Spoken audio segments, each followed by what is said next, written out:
Portfolio Composer, episode 162.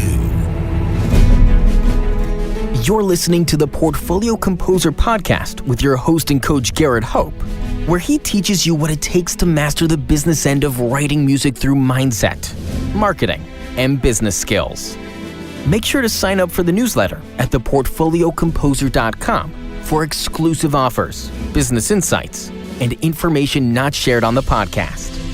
And now, for this episode of the Portfolio Composer. I realized something, which is that is incredibly important. I mean, of course, in a competitive economy, we need to do that. We need to get known for being good, get known for having great ideas. But that's not sufficient. I think that almost all of us know and can think of people in our orbit who are great at what they do, and yet they still struggle to have a successful career with it. They still struggle to monetize and to bring in good revenue and to get paid what they're worth and to have a sustainable career. And I really am troubled by that. I want great people to be able to do good work in perpetuity and not have to, if you're a composer, for instance, not have to take some ridiculous day job that you don't want because it's too hard to find a way to support yourself in the thing you want to do. Hello and welcome to the Portfolio Composer. I am your host, your coach, your teacher, Garrett Hope, and I'm so excited that you are listening to this podcast again. You've heard me say it before, and I'll say it again. I really do believe that as composers in the 21st century, we are small business owners, and we need to ask ourselves, how do businesses become successful, and how can we apply that same information to what we do as we create our art? And I do that through the podcast by interviewing composers, teachers, business leaders, and authors. And today is one of those authors, Dorie Clark. Welcome, Dorie. Hey, Garrett. Thanks for having me. I'm so excited to have you. You have no idea. I'm bouncing inside. Yay! Yeah. I'm excited to talk to you. So I first encountered Dorie because I'm a diehard podcast listener myself, and her interviews several years ago, actually, specifically her interview with Pat Flynn on the Smart Passive Income podcast. But Dorie is an adjunct professor at Duke University's Fuqua School of Business and the author of Entrepreneurial You, Reinventing You, and Stand Out, which was named the #1 leadership book of 2015 by Inc. magazine. She is a former presidential campaign spokeswoman. The New York Times described her as an expert at self-reinvention and helping others make changes in their lives. A frequent contributor to the Harvard Business Review, you can learn more about Dorie at DorieClark.com. Now, before we dig into the content of some of these books, because I definitely want to do that, and I want to ask you how we as composers can apply your thoughts more specifically to what we do, I want to talk about your love and passion of music, because though your bio doesn't mention it very deeply, you are a deep lover of music. You've won a Grammy Award. Tell us about that. Yes, I am. I am a big music fan, and when I was a teenager, I wanted to be a rock star. That did not end up happening, although I did play guitar at coffee shops, and I even opened for one of my favorite bands when they came to my college, which was really exciting. But ultimately, I have terrible motion sickness, and I realized that a life on the road could never be for me. But above and beyond that, of course, there were a lot of people that were just like way better than me. So I abandoned performing, but I've tried to stay involved in different ways. And so one of the things that we were talking about before I came on the show is that actually through my business world, through my business networking, I was able to plug into music in a cool way. There is a friend of mine named Kabir Sehgal who wrote a book about the history of jazz music, and he himself is a jazz musician. He wrote this book, but I got to know him because he's a triple threat. He does a lot of things, and one of them is he has a day job in finance, and he also wrote a book called Coined, which is about the history of money. And so I got to know him as a fellow business author when he released this book. So Kabir and I became pals. And I thought immediately that I should introduce him to a friend of mine who is a jazz composer named Marie Incontrera, who is a friend of yours. She's been on the podcast? Exactly. So listeners can refer back to that. So Kabir and Marie decided that they would become collaborators on an opera together about the European debt crisis, which is kind of amazing. And so they've been working assiduously on that. And so they, as kind of a thank you for bringing them together, they invited me in to be a producer on that album, which is great. And I'm looking forward to that being released, maybe in 2018 or 2019. And in addition to that, Kabir, I guess, wanted to kind of throw me another thank you as well. And so he was working on a project, and he called me up and said, he thought the album had real traction, and did I want to be involved in it? And it was the Ted Nash Big Band's album, Presidential Suites. And it turned out a number of months later, so I got an assistant producer credit on it. It turned out a number of months later, it was nominated for 2 Grammys, which meant I got to go to the Grammys, and we won. We won both of them: best big band, best large jazz ensemble, and best instrumental composition. So being able to be part of that, coming up on stage, when the Grammy was handed out, was really amazing. So I felt just so unimaginably lucky. And as I mentioned to you, clearly my musical input on it was basically nil. I helped out with a little bit of marketing strategy and advice, but I really consider it to be my Grammy for networking. I just love the way you say that, the Grammy for networking. But you're not. That's not all that you're doing for music. You just got a BMI award for, well, I'll let you describe it. Talk about what you're doing right now. Yeah, so something I'm really excited about, this is very new news as of a couple of weeks ago, was that I was accepted into something called the BMI Musical Theater Fellowship Program. And it is a long-standing and prestigious training program for musical theater writers. And specifically, I was accepted as a lyricist. And I am not doing it this year because I'm launching a book. We're going to be talking about that. So there's a lot going on in terms of competing attention. But I've deferred it for a year, and so starting in 2018, I'm going to be part of that program, which I'm really excited about. Yeah, it's tremendous. Congratulations. That's just fantastic. So thank you so much. Let's dig into your books. You've got 3 books in your series. And the first is Reinventing You, which is subtitled Define Your Brand, Imagine Your Future, which is really good about helping us tell our story and craft what we're doing in the world. Stand Out, How to Find Your Breakthrough Idea. And now your new one, which is going to come out the week this podcast gets released, Entrepreneurial You. And Dorie, I got to tell you, one of the things I really like about this book in particular is that it takes the whole portfolio income strategy, and that's where the name of this podcast comes from. And you're not just saying do this, you actually walk us through what you can actually do. It's not just a philosophical exercise, it's real world. Here are some action steps you can take. Why did you write this book? What did you see in the market? What was the need?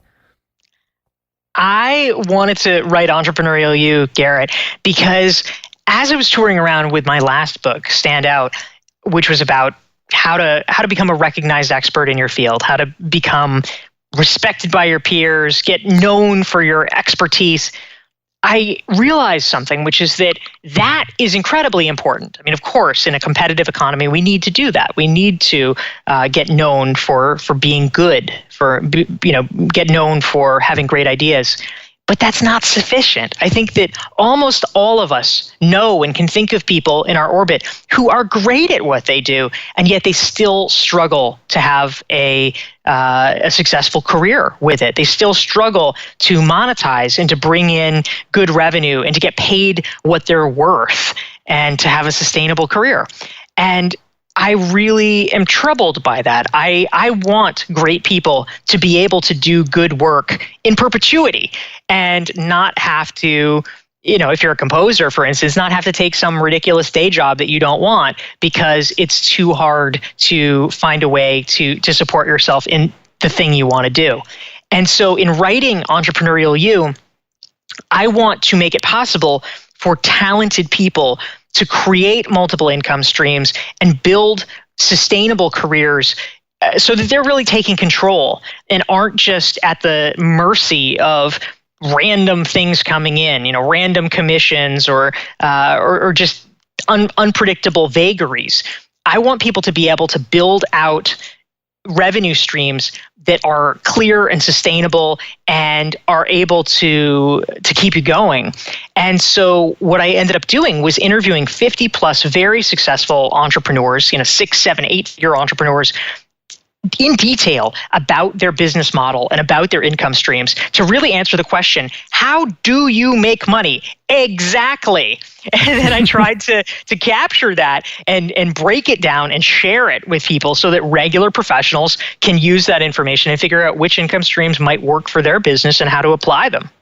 Oh, I love it. Well, I really enjoyed it. I think it's great. In fact, I believe so much in your books that and I'll talk about this more later, but I'm giving away a set of these to people on my list. So amazing. Thanks, Garrett. Yeah, it's really good stuff. What part of in your journey of writing this book and discovering all these different potential ways of building an income stream, the middle third of the book, the largest part is how to monetize your expertise. Which part surprised you the most? When it comes to monetizing your expertise, I think that the one part that was surprising for me was actually the extreme virtue of persistence, which sounds kind of like, duh, right? We all know persistence matters, but let me explain. I think that something that stops a lot of people from taking action in anything is looking out at the competition and saying, there are so many people out here, I can't even bother to get started because it's just too much. There's just too many people out here. The competition is too fierce. And what is remarkable to me is in many ways how illusory that is. The truth is, we look at everybody else and we say, oh, everybody's fighting for the same thing. No. If you are good and you persist, if you keep going beyond what other people are willing to do, you are not competing against 200,000 people. You're competing against 2,000 people or maybe even 200 people. The odds are in your favor. And I think not enough people realize that. And so whatever it is that you're interested in, you're thinking of doing, whether it's starting your own podcast or blogging or you'd like to do some coaching or something like that. If you start and you're just willing to keep going and willing to keep learning, there is a very high chance of success. Would you say that is the primary skill that we as musicians and entrepreneurs and composers need to cultivate is persistence? I think that it's certainly high on the list. I mean, you and your listeners may be familiar with the work of Angela Duckworth, yes, who's a researcher at I believe Penn. She had a huge bestseller, Grit, exactly, which shows that all the things that people think matter. Oh, you have to be so smart. Oh, you have to be so talented. Really, it's just in the face of rejection and adversity, are you willing to keep going? If you are, guess what? You're probably going to do better than just about anybody, even people who on the surface may be more talented. So number one, it is always important, and very few people do this, to set your parameters in advance of getting started of what success looks like.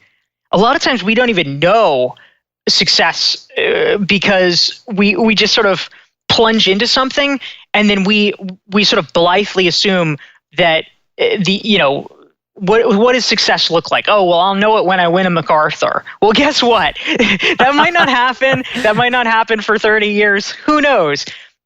There's a lot of gradations of that. And I think there's a real problem that it's hard for people to measure that incremental progress because they haven't set out markers. And so it is highly useful for you to study other people that you admire in the field, not just one person, because that could be an anomaly, but a number of people, and try to track for them. We sometimes assume culturally, like, oh, that person's always been famous, or the other end of the spectrum, oh, they just got lucky and they got famous overnight.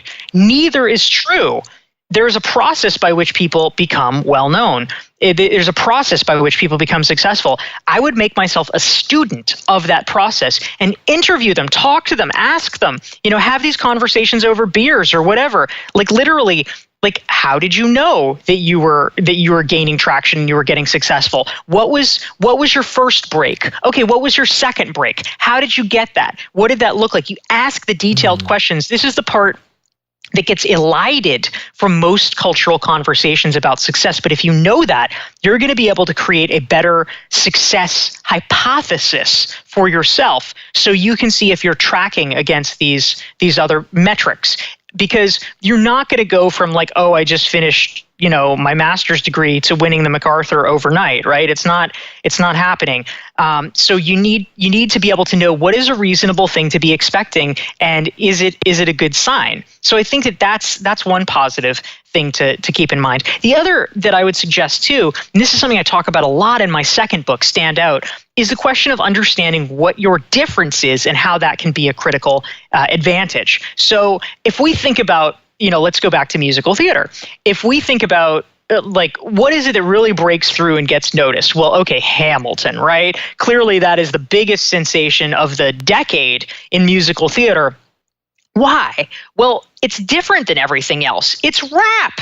It's a rap musical theater. That is crazy. That is totally out of the box.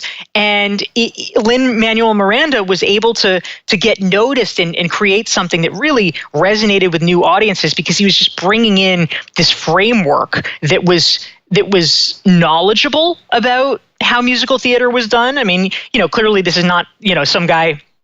It's not like Jay-Z coming in and being like, let me show you how it's really done. This was a guy who was steeped in the tradition. He wrote In the Heights. We all know he can do it, but he added a special sauce that got people to listen and take notice and see it in a new way. Well, okay, what else? What other musical theater becomes a crossover? Well, I will tell you my favorite, Rent.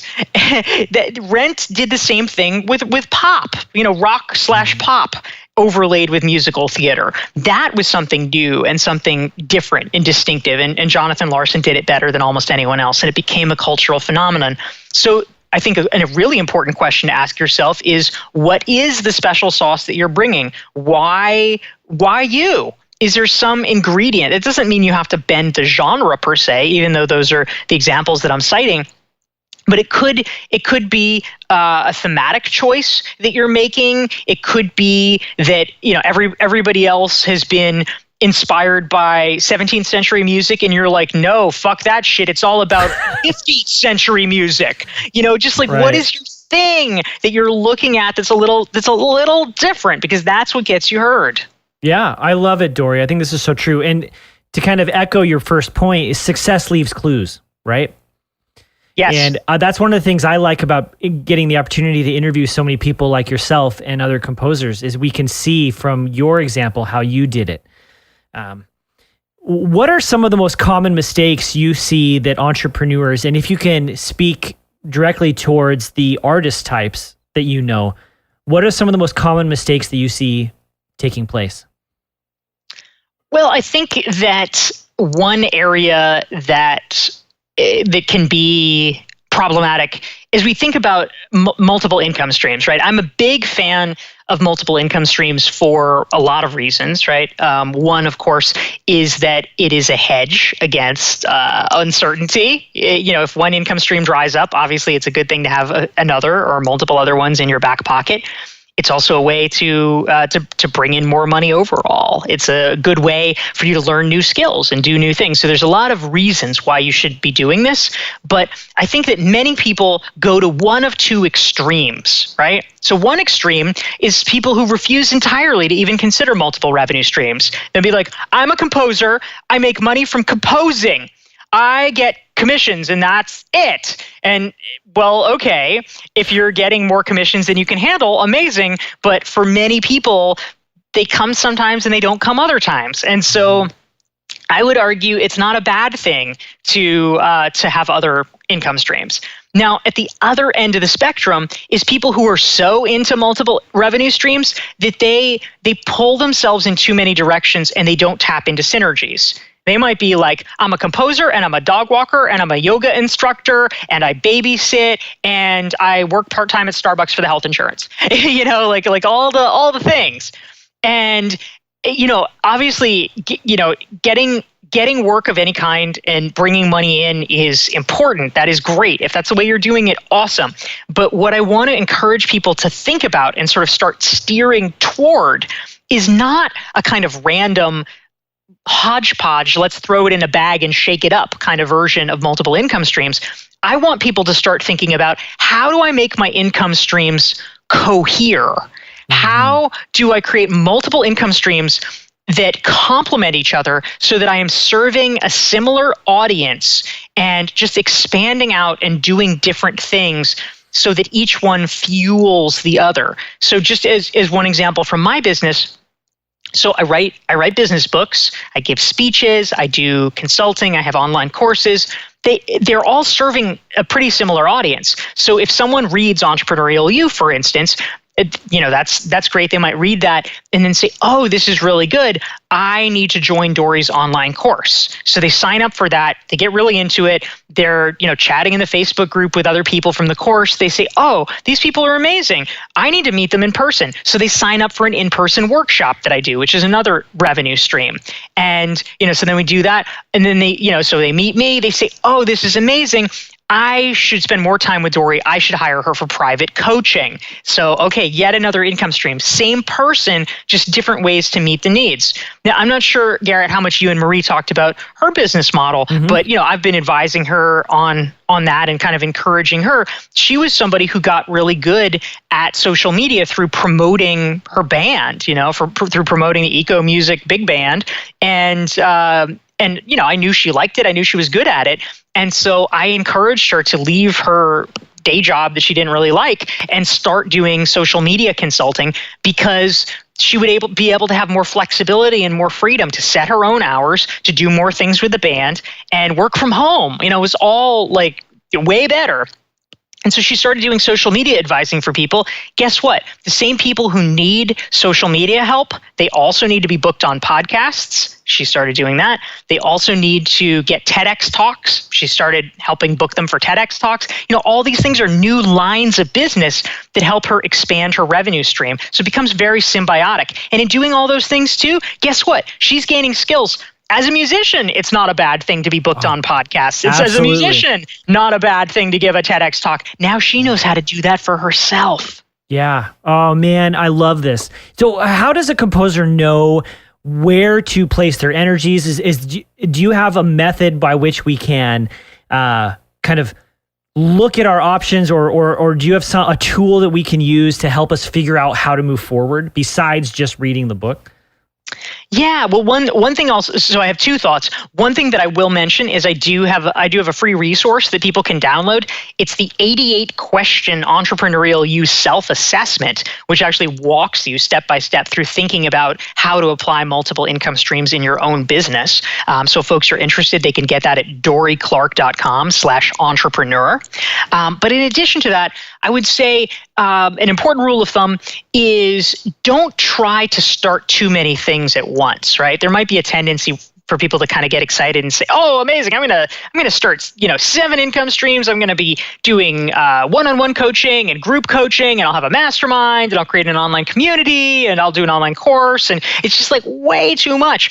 You need to establish a foothold first, and then branch out. So I would say, only think about creating 1 to 2 new revenue streams for yourself per year.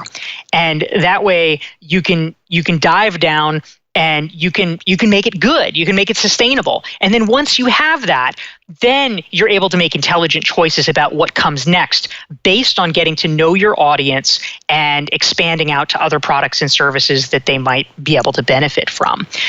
So I think that that would be sort of a strategy that I would use to think about. So just pick one or two options.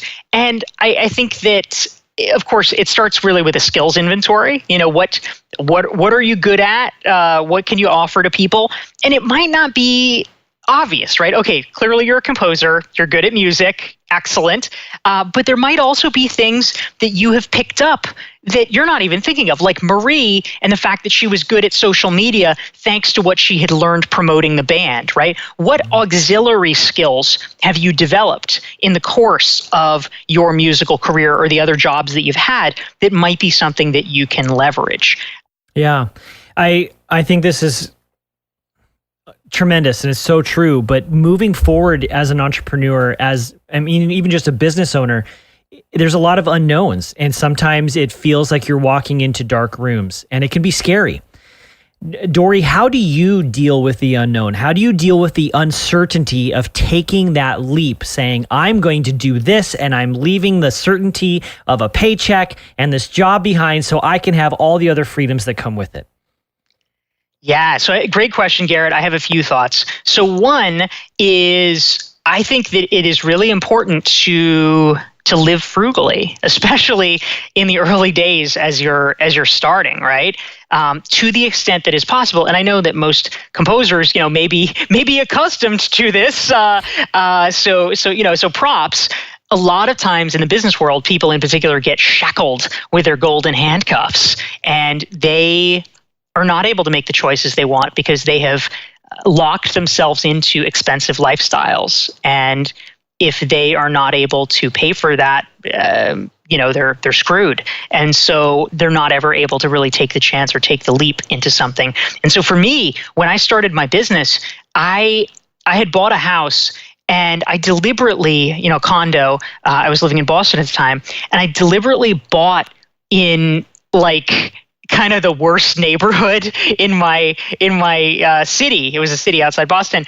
And I say worst in air quotes. It was a lovely neighborhood, but it was all immigrants. It was a part of town that most of the people that I know had never even been to, and it was, let's admit, a little rough around the edges. There was some gangs. There was the largest heroin bust in the history of my town. Happened literally across the street from my house. Wow. I mean, it was a great apartment. It was very beautiful, but it was in a part of town that a lot of people, were not living in. And I made that choice because I wanted to never have to worry about money. You make bad choices. You make panicky choices when you are worried about money. And I always wanted to have the freedom to turn down work if it didn't feel right, and to never have to accept something because, oh my God, I have to have money. Where am I going to get money from? The more frugally you live, and the better decisions you make about that, the more freedom you get, and the more you are able to have power and have control because you're not at other people's mercy. And so I think that that's a really important piece. The other piece that I'll mention is that I actually think that 9 times out of 10, it is a really poor move for people to just jump cold turkey into entrepreneurship. And I am much more of a fan. I mean, this is the premise of portfolio careers. It's about multiple streams of income. That doesn't mean that you abandon the primary one and jump into something completely new. It means you add on a new income stream. And then over time, if you want to change and shift the allocation, you can. But it's a much more subtle process. It's not about jumping off a cliff. It's about adding another arrow to your quiver. So as one example, in my first book, Reinventing You, I profiled this woman named Patricia Fripp. And she started her career as a hairdresser. And she lived in San Francisco. She had a 10-year lease on her salon. And she loved public speaking, and she really wanted to become a professional speaker. And she looked at her 10-year lease and she said, you know what, that is my runway. And so over the course of 10 years, it's a very, persistent person.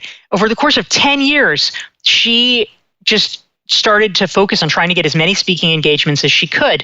And whatever money she earned in speaking, she reinvested into her professional development because she was earning money to pay her bills from the salon. And so she invested in speaker training so she'd get really good. She invested in really good videos or really good websites, all the things that you need.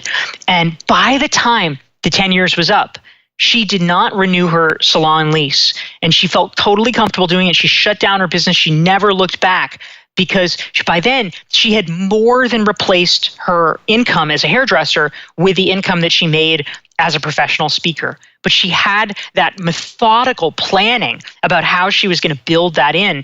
And I think, for all of us, the myth about entrepreneurship is that it's about, let's just take the leap. Let's have faith.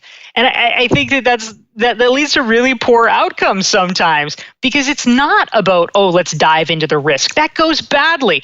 Smart entrepreneurship is about mitigating risk. And that is why you create multiple revenue streams, is to have less risk in your life, not more. Well said. Love it. What is something that you've always wanted to talk about, Dorie, but no one ever asks you? Well, I don't know, Garrett. Geez, I always like talking about my cats. Yeah? Why? What do your cats do for you? Oh man, I'm a big animal person. I have had cats my whole life. I've been a vegetarian since I was 13 because I'm really into animals. And I feel like there's plenty of animals. There's millions of cats and dogs in America. But I think that oftentimes animals are not really part of the cultural conversation because people think of it as just this separate little thing, it's nice, you have a little pet, blah, blah, blah. But I think that animals are just this moral force in the universe because, right? They're the only entities that can teach us about unconditional love. 100%. For people we try to be nice people, but let's face it, whoever we're dating, whoever we're married to, our friends, we've got conditions on it because we're people and sometimes that means we suck. But for Dorie, animals, no. Well, I'm a dog person and I love animals too. And my dog loves me no matter how I act. But the way I know cats is that they do have conditions. Here's the thing, Garrett. If it's somebody else's cat, then yeah. If it's somebody else's, then they're who are you? But when it's your cat, your cats are yeah. Well, they're your family. Yeah, exactly. Yep. Exactly. They're selective, that's all. Yeah. Dorie, I think we could keep going. I have so many more questions for you, but at some point we need to cut this off. So let me just make a quick announcement here. So folks, it is this episode is going to come out the first week of October. Dorie's brand new book, Entrepreneurial You, comes out the first week of October.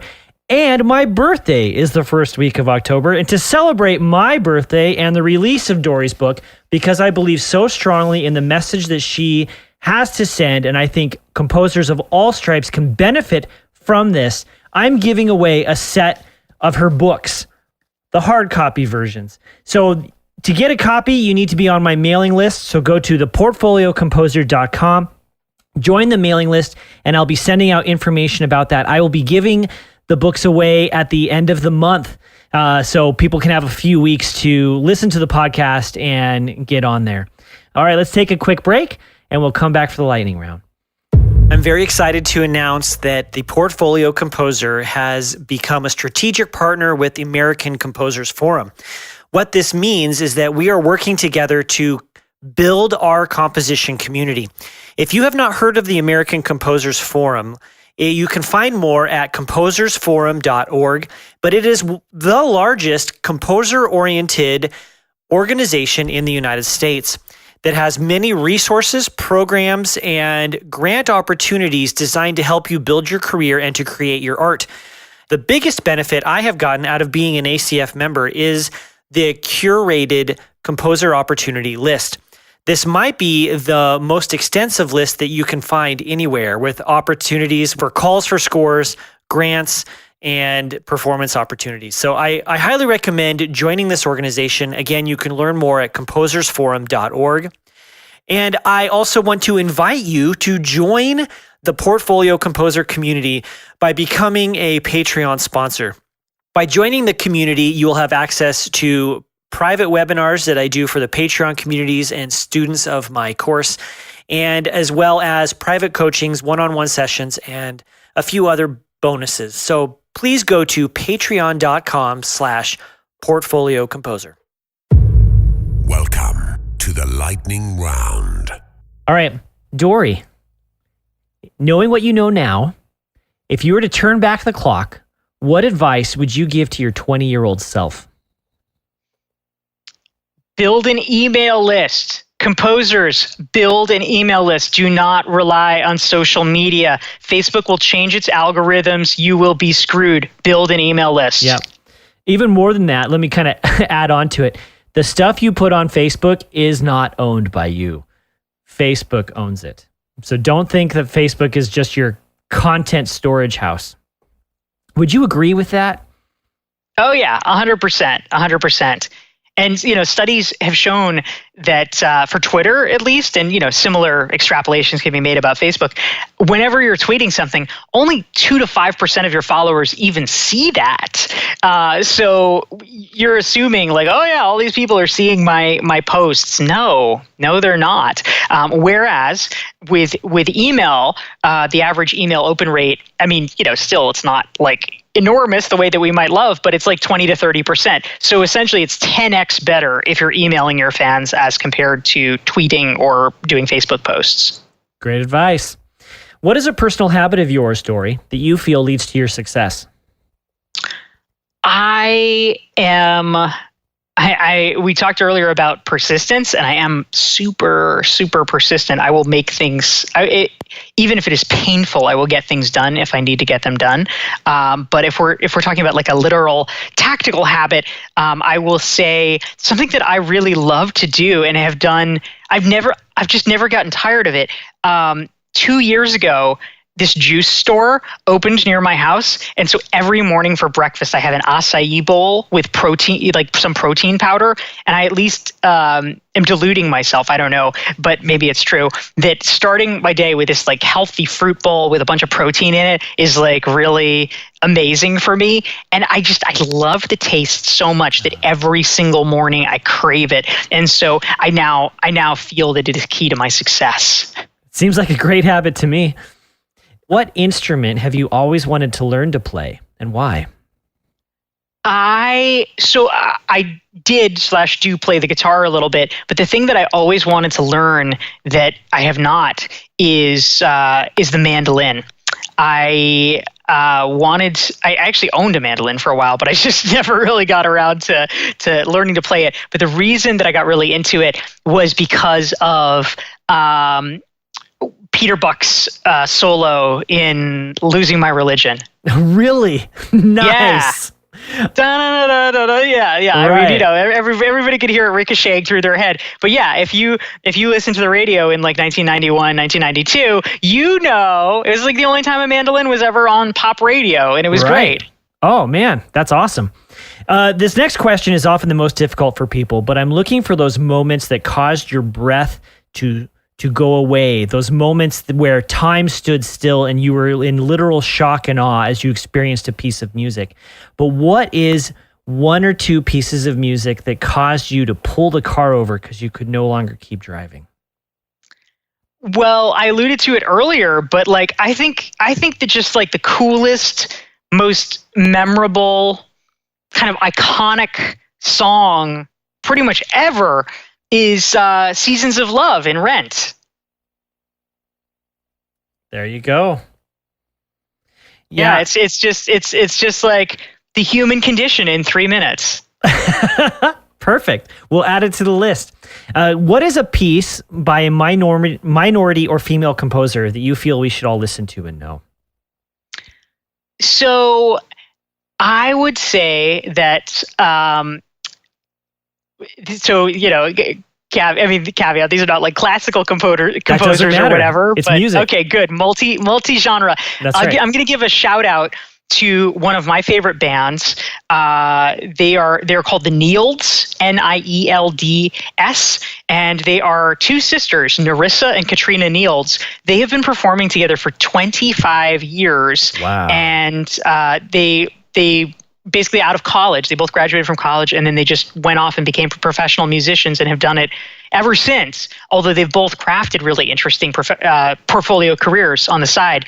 Nerissa has a business as a life coach, and they do like writing retreats and things like that, which is very cool. So I think they're really a good exemplar. But they write these, it's a folk band, basically, this very harmony-driven folk band, which is, some of my favorite kind of music. But Nerissa is incredibly smart. She went to Yale, and she has these extraordinarily erudite lyrics. I mean, they're just, it's beautiful music and beautiful harmonies, but the lyrics are so smart and so stunning that I think that, we get used to nice lyrics, good lyrics, interesting lyrics. Okay, thank God they're not rhyming with love with dove. But she really takes it to a new level with just these amazing social insights told through stories and gestures and kind of offhand phrases that it's just like, oh wow. We're going to list your books, of course, but could you recommend a book for the Portfolio Composer listeners? And this doesn't have to be a business book or a book about music. Absolutely. So one topic that I feel like everybody can benefit from, regardless of your field, is getting better about networking. And sometimes people have negative connotations. They think it's like this slimy, sleazy thing. But really, networking is relationship building, and everyone needs that. And it's not just good for your business; it's good for your life. And I feel like the best book about networking ever written was actually written by a guy that has subsequently become a friend of mine. His name is Keith Ferrazzi, and it's called Never Eat Alone. It's really a classic in the business genre, and it is a super interesting, fun, readable book. So I would recommend that. Yeah, I've heard about that book. Haven't read it yet, but it's on my list. Well, so we've already known where we can go and find you, DorieClark.com, and you can access Dorie's assessment about being an entrepreneur at DorieClark.com/entrepreneur. Dorie, thank you so much for being on the podcast and allowing me to pick your brain. I'm a huge fan of yours, and this has been an honor for me. It's great talking to you, Garrett. Thank you so much. All right, people, be sure to go to the Portfolio Composer and get on the list so you can get a copy of Dorie's books. And the best thing you could do for me is to share the podcast with your friends and anyone who you think could get any benefit at all from these interviews. All right, composers, you've got this. Go and make it happen.